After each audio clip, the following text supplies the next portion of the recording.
अस्सलाम वालेकुम गाइस। बच्चों कल हमने कुछ थ्योरम्स पढ़े थे। और कुछ थ्योरम्स के अलावा एक हमने डिवीजन एल्गोरिथम मेन थ्योरम पढ़ा था, जिसकी स्टेटमेंट कुछ इस टाइप की थी। आज हमने उन थ्योरम्स को क्वेश्चंस पर अप्लाई करना पड़ना है कि उनको क्वेश्चंस पर कैसे अप्लाई किया जाता है। तो बच्चों ये बहुत इजी सा कंसेप्ट है, इतना ज्यादा मुश्किल नहीं है। स्पेशली यहाँ पर आपके पास डेफिनेशन नंबर 2 सबसे पहले देखें। In the equality given in the division algorithm, वो कहता है डिवीजन एल्गोरिथम की जो स्टेटमेंट आपने पढ़ी थी, जो कि इस टाइप की थी, a is equal to d q plus r. वो कहता है इसमें जो ए होता है वो आपके पास डिवाइडेंड कहलाता है, जो आपके पास डी होता है ये आपके पास डिवाइजर कहलाता है, जो क्यू होता है इसको आप क्वोशंट कहते हो, आर को आप रिमाइंडर कहते हो। ठीक है। तो वो कहता है आपने जब आपको कहा जाए कि आप क्वोशंट फाइंड करो, तो क्वोशंट कैसे फाइंड होगा? जब आप ए को डिवाइड करोगे डी से। हाँ जी बेटा, मैंने कल वाले लेक्चर का रिकॉर्डिंग इसलिए सेंड नहीं थी की, क्योंकि मैंने फोन ही बाद में परचेज किया था। फिर उसके बाद उसकी सेटिंग वगैरह में काफी टाइम लग गया, तो मुझे दोबारा टाइम नहीं मिला कि मैं लैपटॉप से इसमें कन्वर्ट करती फोन में। तो आज मैं आपको लास्ट वाले दोनों लेक्चर्स की और इस वाले की भी रिकॉर्डिंग इकट्ठी सेंड कर दूंगी। ठीक है। फिर आपके पास आगे 3-4 दिन है, आप अपने कंसेप्ट भी क्लियर कर लो और नोट्स भी कंप्लीट कर लेना। ठीक है। मेरे पास सेव है रिकॉर्डिंग, में आज आपको सेंड कर दूंगी तीनों की इकट्ठी। अच्छा बच्चों यहाँ देखो, a is equal to d q r में वो कहता है ए डिवाइडेंट होता है, डी जो होता है डिवाइजर होता है, क्यू क्वोशंट होता है और आर रिमाइंडर होता है। अब वो आपसे ये कहना चाह रहा है कि आपने यहाँ पर जब भी क्वोशंट और रिमाइंडर फाइंड करना होगा, जो कि आपका मेन काम है, आप ये पढ़ ही इसलिए रहे हो डिवीजन एल्गोरिथम, ताकि आपको डायरेक्ट पता लगे कि किसी भी क्वेश्चन में कोई भी नंबर आ जाए तो उसके बारे में आप डायरेक्ट बता सको। मतलब आप डिवाइस वाला साइन ना लगाओ, डिवाइड वाला। जैसे अब 125 आ जाए या 126 आ जाए, आप पहले इसको पूरा डिवाइड करते हो, एक पूरा प्रोसीजर है। प्रोसीजर फॉलो करने के बाद एंड पर आपको पता लगता है कि इसका क्वेश्चन क्या है और रिमाइंडर क्या है। लेकिन यहाँ पर वो आपको क्या कहता है, यहाँ पर आपको एक डायरेक्ट मेथड बता रहा है वो, कि कैसे आप फाइंड करते हो क्वेश्चन को और रिमाइंडर को। वो कहता है जब आपने क्वेश्चन फाइंड करना है तो Q is equal to A divides D.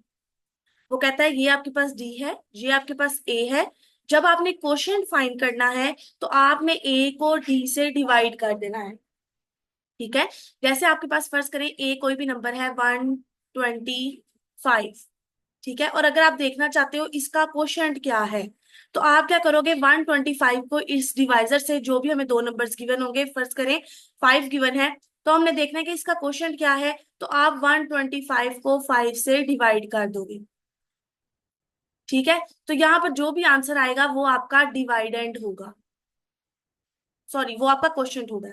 ठीक है। डिवाइड करने के बाद, और वो कहते हैं रिमाइंडर कैसे मिलता है। रिमाइंडर आपको मिलता है R is equal to A mod D से। अब ये मॉड क्या चीज है, इसको मॉड्यूल भी कहते हैं।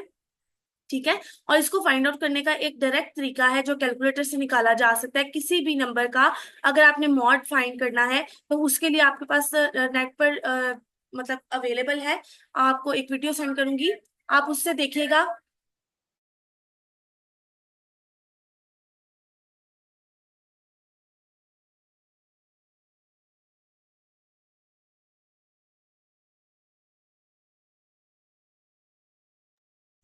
यहाँ देखो बच्चों, यहाँ पर ए मॉड डी, मैं आपको उसका लिंक सेंड करूंगी, जहां से आपको कैलकुलेटर वाली वीडियो भी समझ में आ जाएगी कि आपने बस एक कैलकुलेटर से कैसे आप मॉड की वैल्यू फाइंड आउट करते हो। ठीक है। तो आपको दो नंबर्स हमेशा गिवन होंगे। जैसे हम इससे एक एग्जांपल कर लेते हैं, इससे नेक्स्ट वाली, ताकि आपका कंसेप्ट क्लियर हो जाए। What are the quotient and remainder when 101 is divided by 11। अब बच्चों क्वेश्चन के लिए हमने पढ़ा अभी अभी कि क्वेश्चन हमें कैसे मिलता है। क्वेश्चन हमें ऐसे मिलता है जब हम क्यू को देखते हैं और हम कहते हैं ए डिवाइड्स डी। ठीक है। तो अब यहाँ देखो, जो डिवाइड्स की बात हो रही है, ये वाला आपका ए है, जो बड़े वाला होगा। जो छोटा होगा वो आपका डी होगा। आपने ए को डी से डिवाइड कर देना है। ठीक है। जब आपने ए को डी से डिवाइड करोगे, जैसे 101 को जब आप 11 से डिवाइड करते हो, तो आपको पता है कि ये एग्जैक्टली डिविजिबल नहीं है। ठीक है। तो आपने इसको क्या किया, आपने इसको इस फॉर्म में लिखा, 101 बाय रखा 11, और आपको पता है 11 9 क्या होता है, 99। यहाँ से आप सॉल्व करोगे आंसर क्या निकलेगा, 2। तो यहाँ से आपको देखने से ही पता लग गया ये आपका क्वोशिएंट है, ये आपका रिमाइंडर है। तो आपने कल पढ़ा था कि डिवीजन एल्गोरिथम से हम 11 मल्टीप्लाई बाय 9 प्लस रिमाइंडर उसमें ऐड करते हैं। तो यहाँ पर 11 मल्टीप्लाई बाय 9 प्लस 2। तो अब आपको यहाँ ये कहना चाह रहा है कि देखो ये तो हमने डायरेक्टली इससे देख लिया, ठीक है, लेकिन अगर हमसे कोई इसके बाद पूछे कि इसका क्वोशिएंट क्या है, तो क्वोशिएंट आपने कैसे लिखना है, ऐसे लिखना है। इसका क्वेश्चन हमें देख के पता लग गया, वो क्या था, 9। ठीक है, 9 is equal to 101 divided divisor 11। ठीक है, यानी 101 डिवाइड्स 11। इसके बाद जो यहाँ पर एग्जैक्ट नंबर हमें मिलता है वो क्या होता है, क्वेश्चन। और रिमाइंडर लिखने के लिए आपने क्या करना है, ये इसका रिमाइंडर है।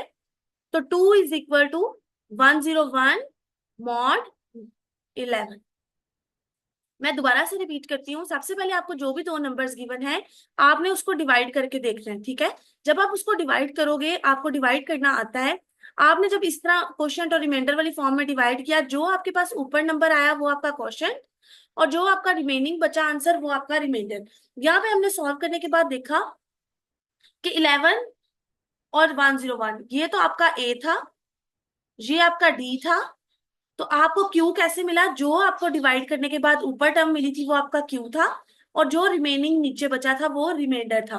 अब उसने आपको ये तरीका बता दिया है कि जो भी आपके पास क्वेश्चन निकलेगा आपने उसे कैसे लिखना है, 9 इज इक्वल टू 101 डिवाइड 11। ये क्वेश्चन को लिखने का तरीका है। और रिमाइंडर कैसे लिखना है, रिमाइंडर यहाँ पर 2 आया है, तो 2 इज इक्वल टू 101 मॉड 11। ठीक है बच्चों, इसी तरह की हम एक और एग्जाम्पल नेक्स्ट देख लेते हैं। नेक्स्ट देखो, यहाँ पर इसने एग्जाम्पल में कहा है -11 इज डिवाइडेड बाय 3। तो इसका क्या मतलब हुआ, हमने पहले -11 के हिसाब से देखना होता है। अब हमें पता है यहाँ पर एक नेगेटिव साइन आ गया, ठीक है। तो जो नेगेटिव साइन आया है उसके लिए हमें पता है कि जब हम 3 को 3 के हिसाब से अगर मतलब इसको डिवाइड करना है, यानी अगर लिखा हुआ है -11, ठीक है, और ये 3 है, तो अब हमें पता है 3 3 जार 9, 3 4 जार 12। तो आपने हमेशा कल भी पढ़ा कि डिवीजन एल्गोरिथम से कि r इज ग्रेटर देन 0 होता है। ठीक है, यानी r कभी भी नेगेटिव वैल्यू नहीं हो सकती। तो मैं यहाँ पर ये नहीं कर सकती कि 3 3 जार 9 करूं और मेरे पास आंसर -2 आए, तो ये मेरे पास रिमाइंडर नहीं है। हाँ जी बच्चों, के सबको आवाज नहीं आ रही,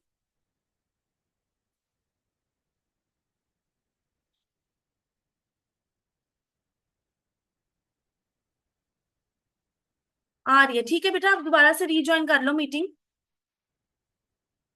जिनको प्रॉब्लम हो रहा है वो दोबारा से रीज्वाइन कर लें। अच्छा बच्चा, तो ये देखो यहाँ पर जब मैं 3 को 3 से मल्टीप्लाई करके यहाँ पर 9 लिखती हूँ तो मेरे पास आंसर -2 आया है। लेकिन कल हमने डिवीजन एल्गोरिथम में पढ़ा कि आपके पास आर जो होता है वो ग्रेटर देन 0 होता है, यानी नेगेटिव वैल्यू नहीं होनी चाहिए। तो इसका मतलब ये इसका रिमाइंडर नहीं है। हम क्या करेंगे, हम इसको 4 से कर देंगे, यहाँ पर 4 से। देखो बच्चा, जब हम इसको 4 से डिवाइड करेंगे तो आपके पास यहाँ पर किस टाइप की इक्वेशन बन जाएगी, ये -11, 3, तो 3 4 जार 12। अब देखो, अगर मैं इसे 12 से करती हूँ मेरे पास वापस इसके साइन ने हमेशा चेंज होना होता है। तो ये तो माइनस माइनस बन गया, तो इसने तो बड़ी वैल्यू देनी है, मतलब इसने आपको 23 आंसर देना है। इसलिए मैं इसको -4 से करती हूँ, ताकि यहाँ पर मेन साइन माइनस का रहे। फिर आप जब सब्ट्रैक्शन करते हो तो इस माइनस को प्लस कर देते हो, फिर आपके पास क्या बच जाता है, 1।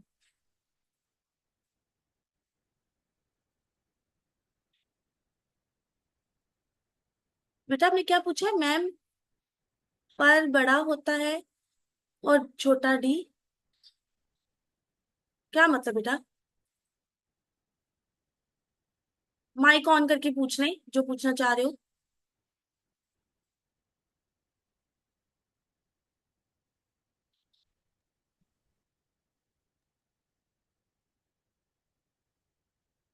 हाँ जी बेटा, पूछ लें।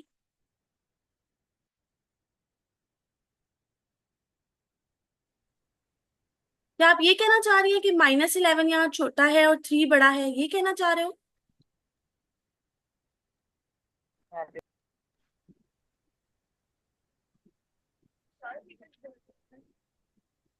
हाँ अच्छा। तो बच्चे देखो यहाँ पर -11 तो छोटा है, लेकिन आप ये भी देखें कि उसने यहाँ पर क्या लिखा हुआ है, डिवाइडेड बाय 3। वैसे तो हमारे पास ए बड़ा होता है, डी छोटा होता है, लेकिन देखो यहाँ उसने खुद कह दिया है कि डिवाइडेड बाय 3, इसका मतलब हम इसे 3 से ही डिवाइड करेंगे।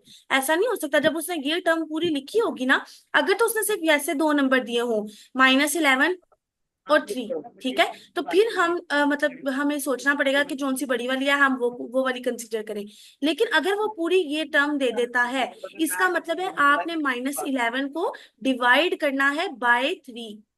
जब आपको खुद से कह देगा, तो फिर तो आपको उसके अलावा कोई पॉसिबिलिटी है ही नहीं, ठीक है।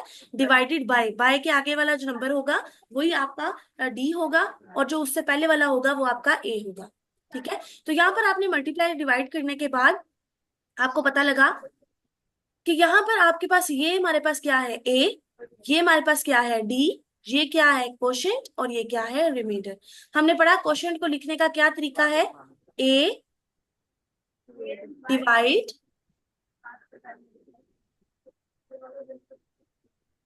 डी। तो यहाँ पर ए हमारा क्या था, -11, डिवाइड ऐसे ही, और डी क्या था 3, तो क्यू क्या निकला है -4। तो आप इसे लिखोगे -4 इज इक्वल टू -11 डिवाइड्स 3। तो ये इसको लिखने का तरीका है, ठीक है। इसी तरह जब आपने रिमाइंडर को लिखना है, आपको पता है यहाँ पर क्या आएगा, 1, यहाँ पर ए, यहाँ पर मॉड, यहाँ पर डी। तो जब भी आपको क्वेश्चन और रिमाइंडर लिखने का कहा जाएगा, तो आपने इसी फॉर्म में सारा काम करना है, ठीक है।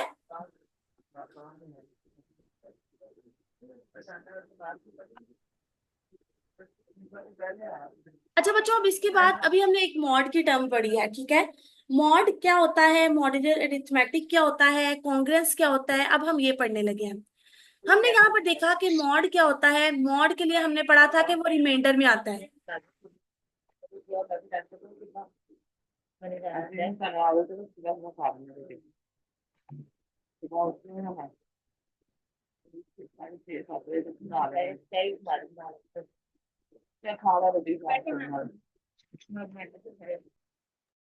बच्चों आप लोग खुद को म्यूट कर दो।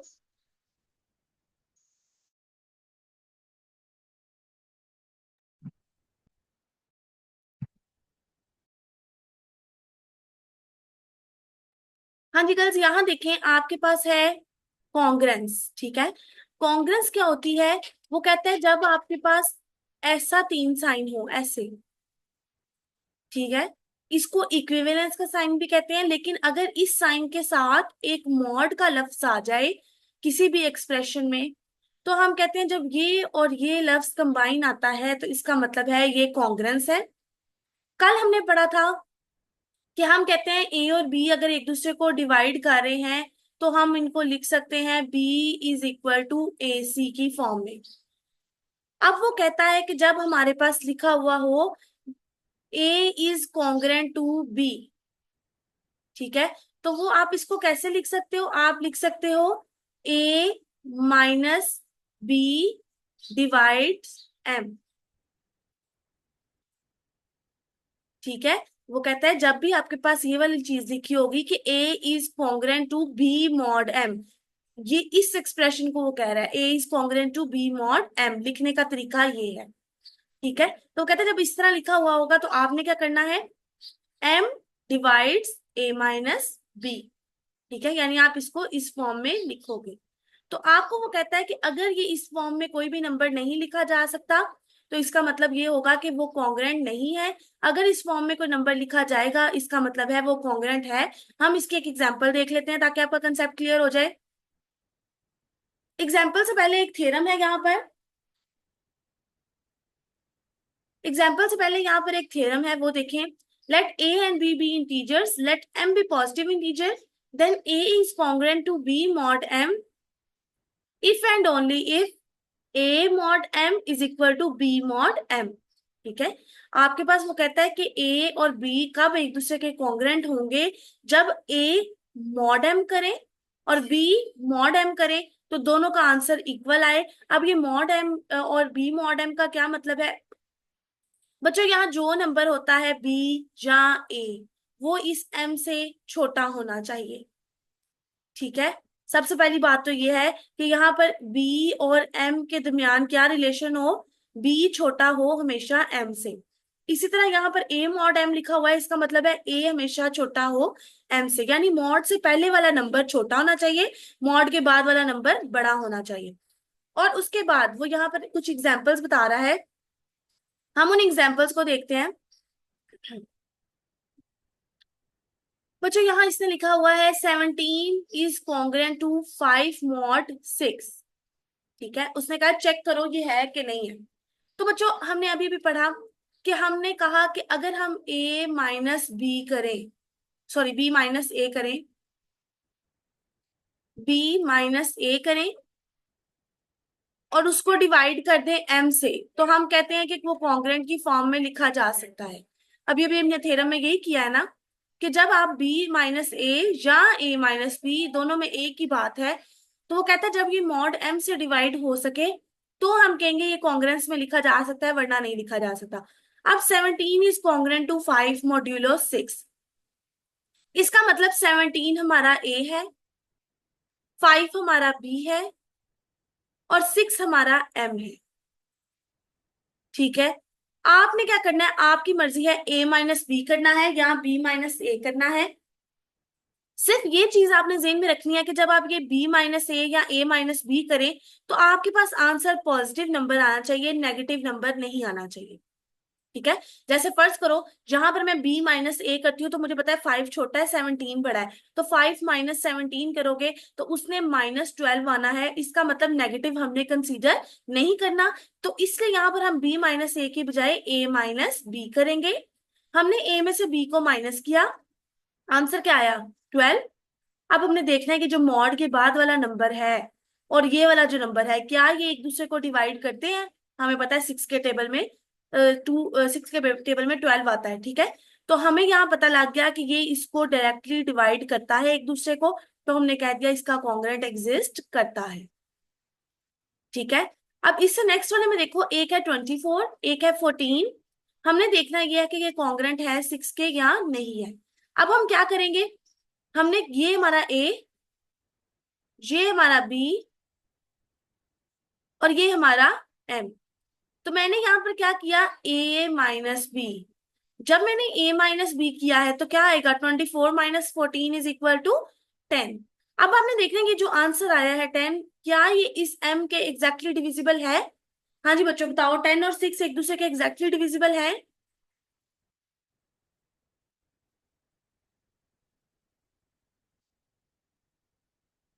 नो, क्योंकि 6 के टेबल में भी 10 नहीं आता, 10 के टेबल में भी 6 नहीं आता। ठीक है, तो ये दोनों एक दूसरे के डायरेक्टली डिविजिबल नहीं है, इसका मतलब ये हुआ ये एक दूसरे के कॉन्ग्रुएंट नहीं है। अब मैं आपको एक क्वेश्चन देती हूँ, आर्बिट्रेरी रैंडम क्वेश्चन। मैं कहती हूँ आप लोग मुझे बताओ कि जब मैं 25, आपने देख के आपने मुझे बताना है 25 इज कॉन्ग्रुएंट टू 9 mod 3। हाँ जी बच्चों मुझे ये बताओ ये कॉन्ग्रुएंट है कि नहीं है, तो आप कैसे बताओगे।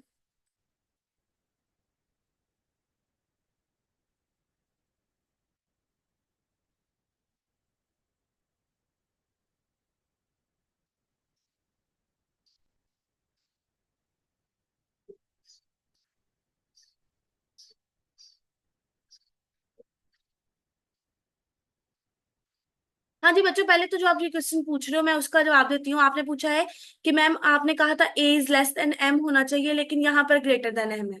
बच्चों मैंने कहाँ पर कहा था कि a is less then M होना चाहिए, यहाँ पर, एक सेकेंड, यहाँ पर कहा था जहां पर ए मॉड एम था और बी मॉड एम था, यानी मॉड से पहले वाला नंबर छोटा होना चाहिए। ठीक है, अभी आपको इसका मॉड जब फाइंड करते हो, मॉड फाइंड करने के बाद वो नंबर छोटा होता है। अभी मैं आगे क्वेश्चंस करवाती हूँ ना, आपको मजीद क्लियर होगा। ठीक है, अच्छा अब इसका मुझे बताओ, 9 को 3 से नहीं देखना बेटा, ये आपके पास ए है, ये ए है, ये बी है और ये एम है, तो हम क्या करेंगे, 25 - 9 करेंगे, तो क्या आंसर आएगा। हाँ जी बच्चों, इसका क्या आंसर आएगा, 16। अब मुझे बताओ क्या 16 और 3 एग्जैक्टली डिविजिबल है या नहीं है? नो। तो इसका मतलब ये कॉन्ग्रेंट नहीं है। ठीक है, अभी आप कॉन्ग्रेंट की तरफ तवज्जो दो, फिर मैं आपको बताती हूँ कि वो जो मैंने कहा था कि मॉड से पहले वाला नंबर उससे छोटा होना चाहिए, वो क्यों होना चाहिए।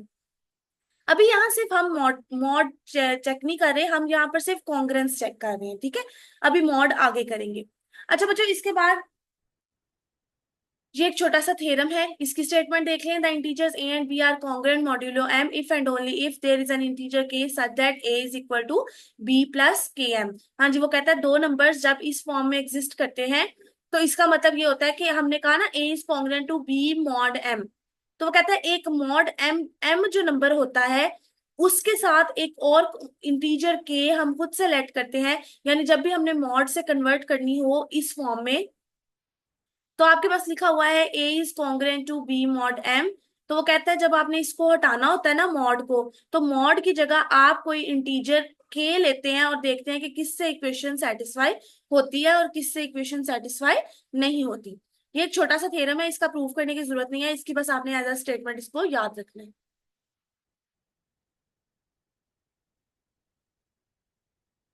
ये भी एक छोटा सा प्रूफ है, यहाँ देखें वो कह रहे हैं let M be a positive integer if A is congruent to B mod M and C is congruent to D mod M. यानी अब इसने आपको दो कॉन्ग्रुएंसेस दे दी हैं, एक इस फॉर्म की और एक इस फॉर्म की।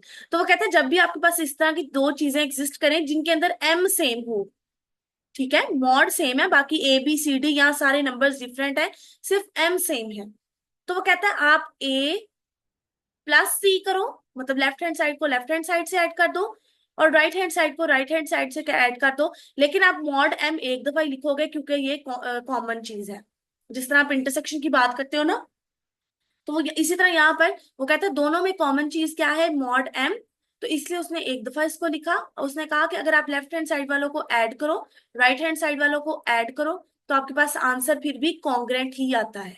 इसी तरह वो कहता है कि ए और ये सी आप लेफ्ट हैंड साइड को मल्टीप्लाई करो राइट हैंड साइड को मल्टीप्लाई करो, लेकिन मॉड एम को सिर्फ एक दफा ही लिखो, तब भी हमारे पास क्या आता है, ये कॉन्ग्रेंसी एग्जिस्ट करती है। और कॉन्ग्रेंस एग्जिस्ट करने का हमने अभी भी पढ़ा क्या मतलब होता है, ये कब एग्जिस्ट करती है, जब हम a माइनस बी करें और उसको देखें कि वो डिवाइड कर रहा है m से या नहीं। तो इसका मतलब जब हम इसको सॉल्व करेंगे, सॉल्व करने के बाद हमने देखना है कि क्या बी सी ए सी में से हम माइनस करेंगे बी डी को, तो वो भी हमेशा क्या करेगा, वो भी हमेशा डिवाइड करेगा m को। ठीक है, तो ये एक छोटा सा इसका थ्योरम है, आप इसका प्रूफ करना चाहो तो आप कर सकते हो, ये मैं आप पे छोड़ती हूँ। ठीक है, कल जो मैंने आपको प्रूव करवाए थे उन्हीं के लिहाज से उसी तरह आपने जिस तरह मुझे नोट्स ग्रुप में शेयर किए थे, इसको भी सॉल्व करके आपने मुझे ग्रुप में शेयर करना। अच्छा बच्चों, अब ये जो अभी अभी हमने थ्योरम पढ़ा उसने उसकी एक एग्जांपल दिया है, उसने कहा यहाँ देखो दो उसने कॉन्ग्रेंसेस दी हैं, 7 is congruent to 2 mod 5, 11 is congruent to 1 mod 5। अब यहाँ पर वो ये कह रहा है, देखो अगर आप गौर से देखो तो सिर्फ मॉड के बाद 5 मॉड के बाद 5 ये दोनों चीजें सेम है, बाकी सारे नंबर्स मुख्तलिफ हैं। तो आपने पढ़ा कि लेफ्ट हैंड साइड को लेफ्ट हैंड साइड में ऐड किया तो 7 प्लस 11 18, राइट हैंड साइड को राइट में किया तो 2 प्लस 1 3। अब हम देखते हैं कि क्या 18 इज कॉन्ग्रुएंट टू 3 मॉड 5 या नहीं। ठीक है, तो हमने पढ़ा कैसे करते हैं, 18 माइनस 3 क्या आएगा, 15। 15 को आप 5 से डिवाइड करोगे तो एग्जैक्टली डिविजिबल है, बिल्कुल है। ठीक है, आप 15 को 5 से डिवाइड करते हो तो आपके पास आंसर क्या आता है, 3। ठीक है, तो इस तरह आपने चेक किया कि प्लस के लिए करते हैं तो ये हिसाब होता है। अगर आप मल्टीप्लाई करते हो तो 7 मल्टीप्लाई बाय 11 77, 2 मल्टीप्लाई बाय 1 2, तो 77 को माइनस करो 2 से 75 आएगा, तो 75 को डिवाइड करो 5 से तो एग्जैक्टली डिविजिबल हुआ ना। तो इसका मतलब ये हुआ कि जब आप दोनों साइड्स को ऐड करो या दोनों साइड्स को मल्टीप्लाई करो तो आपके पास कॉन्ग्रुएंसी पे कोई फर्क नहीं पड़ता।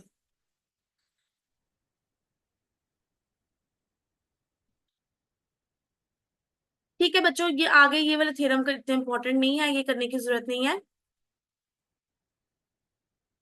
बस आप एक ही चीज ये आपने जेहन में रखनी है, जो कॉन्ग्रुएंस की प्रॉपर्टी जो कॉन्ग्रुएंस की डेफिनेशन होती है वो हमारे पास ये वाली प्रॉपर्टीज हाँ जी, 5 कहाँ से आया बेटा? 5 तो हमारे पास मॉड में ऑलरेडी था, उसे आपको क्वेश्चन में गिवन किया हुआ है मॉड 5, जो दोनों में कॉमन चीज है, ये भी मॉड 5, ये भी मॉड 5, ठीक है।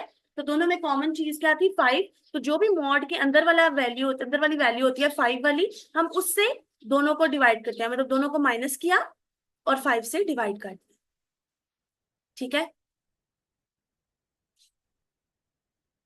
उसके बाद बच्चों आपने बस ये चीज ध्यान में रखनी है कि ये जो कॉन्ग्रेंस का रिलेशन होता है वो ये वाली सारी प्रॉपर्टीज को होल्ड करता है, मतलब क्लियर, एसोसिएटिव, कम्यूटेटिव, आइडेंटिटी भी होती है, इनवर्स भी होता है और डिस्ट्रीब्यूटिव प्रॉपर्टी भी होती है। एडिशन के रिस्पेक्ट से इसके अंदर सारी प्रॉपर्टीज होल्ड करती है, बस आपने ये ध्यान में रखना है, ठीक है।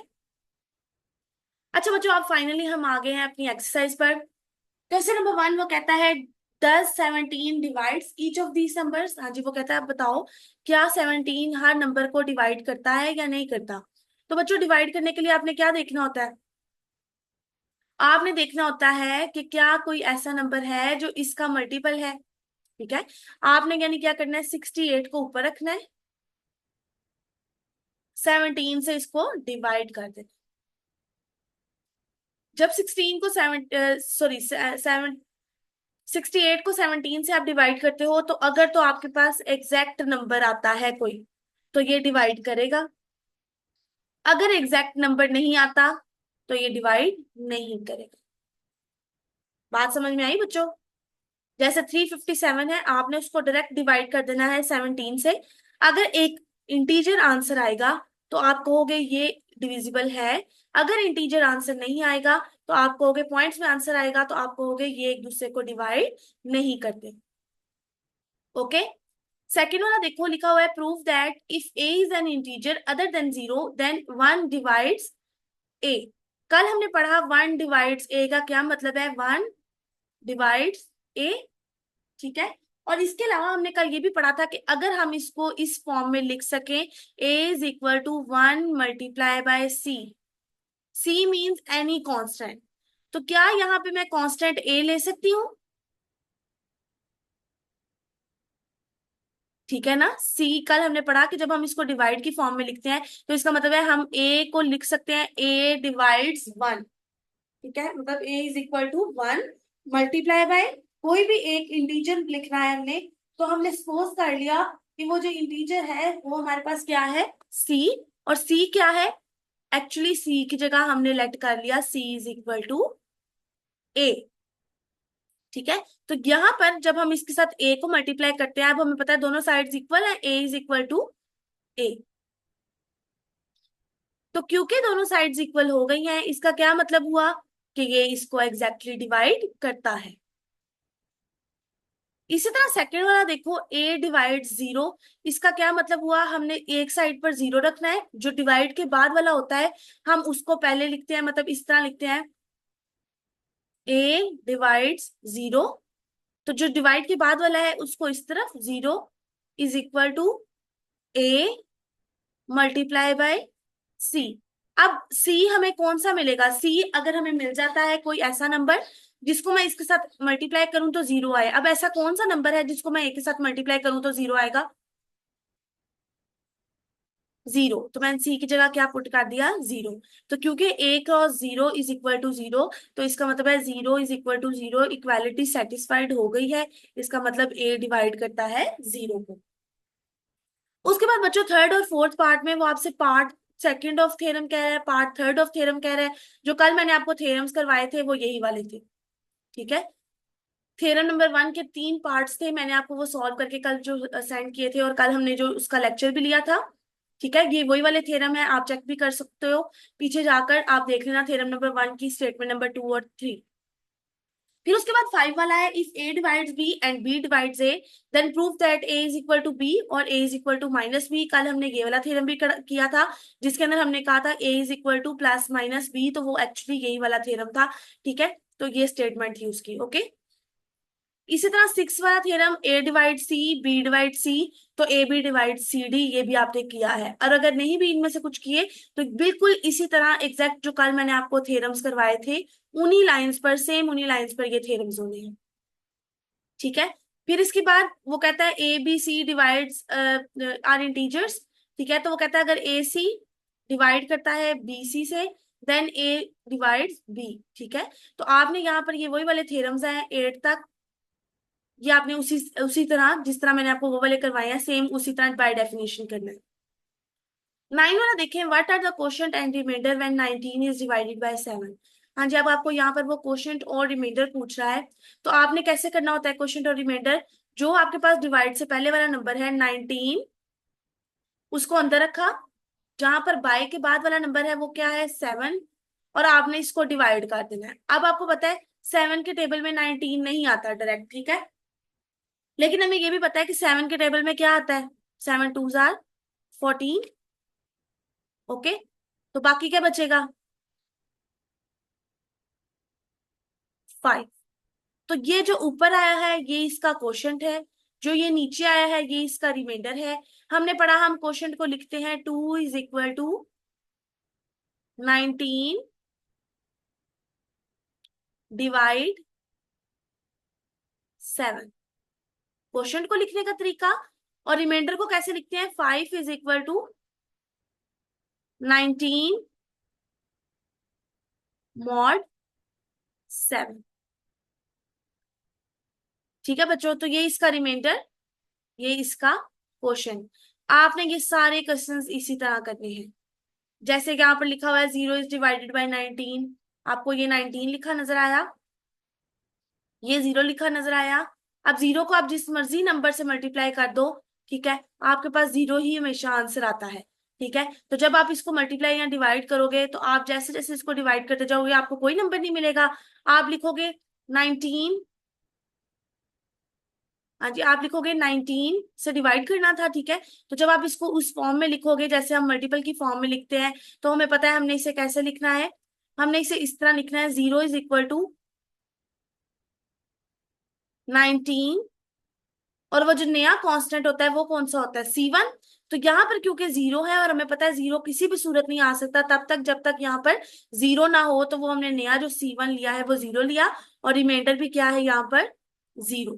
ठीक है, तो क्वेश्चन भी इसका 0, रिमाइंडर भी इसका 0, यानी हम 0 से ही मल्टीप्लाई करेंगे तो आंसर हमेशा हमारे पास 0 आएगा। तो ये सारे क्वेश्चन इसी टाइप के हैं, आपने बस इनको डिवाइड करके लिखना सीखना है, ठीक है।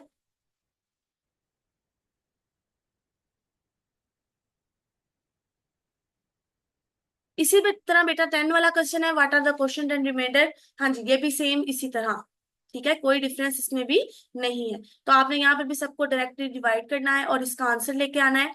11 और 12 वाला जो क्वेश्चन है, इसके अंदर आपके पास ये ऑर्स वाला है, ठीक है, इसको आप कैंसिल आउट कर दो क्योंकि आपका नंबर सिस्टम है, आपका ये टाइम से रिलेटेड कुछ भी नहीं है, तो आप ये 11 और 12 वाला क्वेश्चन आपने नहीं करना।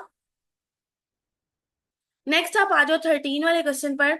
बच्चों यहाँ पर उसने आपको ना दो मॉड्स दिए हैं, एक दिया है a is congruent to 4 mod 13, एक दिया है b is congruent to 9 mod 13। तो बच्चों यहाँ पर वो कहता है फाइंड द इंटीजर c, और वो कह रहा है c क्या होगा, 0 is less than equal to c less than equal to 12। अब वो c की क्या वैल्यू कह रहा है, c की वैल्यू बच्चों जो यहाँ आएगी ना, यहाँ बनेगी, वो सी की वैल्यू होगी। और जैसे कि मैंने आपको कहा था कि अब वो खुद आपको कंडीशन दे रहा है ना कि ये देखो अगर इसका मॉड 13 है तो इससे पहले वाला नंबर जो है वो 12 से छोटा छोटा होना चाहिए, ठीक है, 12 से बड़ा नहीं होना चाहिए। तो यहाँ पर वो वाली कंडीशन हम अप्लाई करने लगे हैं। अब हम देखते हैं, उसने आपको कहा c is congruent to 9a mod 13। तो बच्चों 9 तो हमें पता लग गया, ए क्या है, ए की वैल्यू क्या है, ए की वैल्यू है ये वाली 4। मॉड को आपने इसलिए निग्लेक्ट किया क्योंकि यहाँ भी मॉड 13 है, यहाँ भी मॉड 13 है, क्योंकि सेम है इसलिए हमने इसको निग्लेक्ट किया। तो ए की वैल्यू क्या है 4। तो बच्चों यहाँ देखो 9 मल्टीप्लाई बाय ए की वैल्यू 4, और यहाँ पर मॉड 13 तो ऐसे ही, तो 9 4 आर 36। अब देखो बच्चों यहाँ पर सी की वैल्यू क्या आई है 36, लेकिन उसने आपको क्या कहा था कि वो 12 से छोटी होनी चाहिए। अब यहाँ मेन वो बात है जो मैंने आपको बताई थी, जब भी आपके पास यहाँ पर बड़ा नंबर आ जाए और यहाँ पर छोटा नंबर हो, तो आप क्या करते हो, आप इस बड़े नंबर में से छोटे नंबर को माइनस करते हो, और तब तक करते जाते हो जब तक कि इससे छोटा नहीं आ सकता। जैसे 36 में से मैंने एक दफा 13 माइनस किया, क्या आएगा मेरे पास 23। फिर इसमें से मैंने एक अभी भी 23 बड़ा है 13 छोटा है, मैंने एक दफा और इसमें से 13 माइनस किया, अब आपके पास क्या आएगा? 10। तो 10 छोटा हो गया, 13 अब बड़ा हो गया। इसका मतलब अब हमारी मॉड की वैल्यू ठीक है।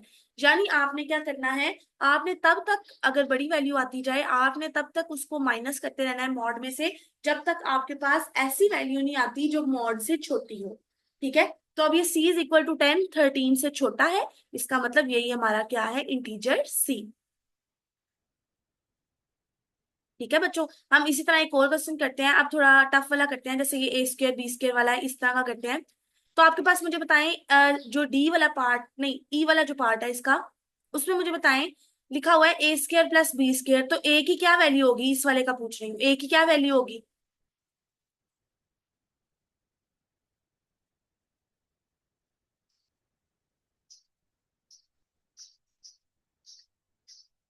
हाँ जी बच्चों, 9 को 4 से इसलिए मल्टीप्लाई किया है क्योंकि ये 9 तो वैसे लिखा है, ये ए लिखा हुआ है, तो ए की वैल्यू यहाँ पे क्या है? 4। मॉड को निग्लेक्ट किया क्योंकि मॉड सेम है। हाँ जी बच्चों, तो ए की क्या वैल्यू होगी? हाँ जी, बेसिकली ए की वैल्यू है 4, जब हम उसका स्क्वायर लेंगे तो स्क्वायर की वैल्यू क्या होगी? 16। इसी तरह बी की वैल्यू क्या है? 9, जब आप इसका स्क्वायर लोगे तो क्या आएगा? 81। ठीक है, तो यहां पर आपने इन दोनों को ऐड किया, तो ऐड करने से मेरे पास क्या आंसर आएगा? 97। अब देखो 97 बड़ा है, 13 छोटा है, तो हमने क्या करना है, हमने इसके अंदर से 13 को माइनस करते जाना है। और कब तक करते जाना है? जब तक हमारे पास 13 से छोटा नंबर ना आ जाए। ठीक है, तो आप इसे करते जाओ। आप यहाँ पर कैलकुलेटर की हेल्प से 97 -13 -13 -13, अनलेस यहाँ पर कोई छोटा नंबर आ जाए। बच्चों समझ आई इस बात की?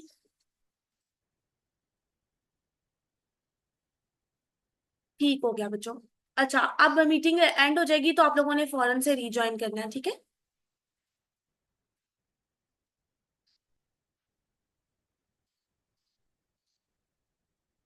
14 वाला सेम इसी तरह। ठीक है, जहां जहां ए रिक्वायर्ड है, जहां जहां सी रिक्वायर्ड है।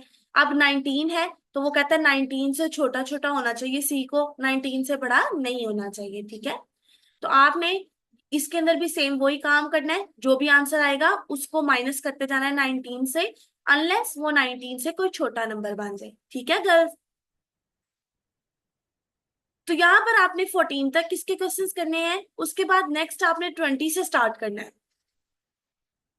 ठीक है, 1 से लेकर 10 तक, 11 12 नहीं करना, फिर 13 से लेकर